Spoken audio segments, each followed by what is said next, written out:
Handa na kaitang 5. Kaya kasalubungan po natin sila na isang masigabong palakpakan na may kasamang hiyawan.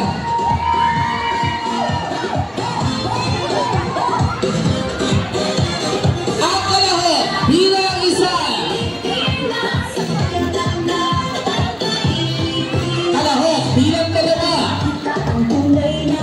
Kalahok bilang 3. Kalahok bilang 4.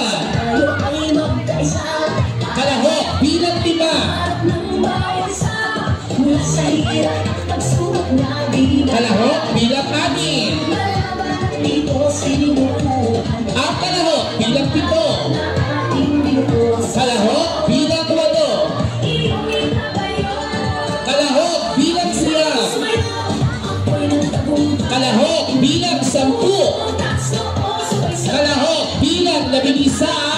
At ang kumpleto sa grupo ng mga mag-aaral mula sa Galumang Balita, ang kalahok bilang 12.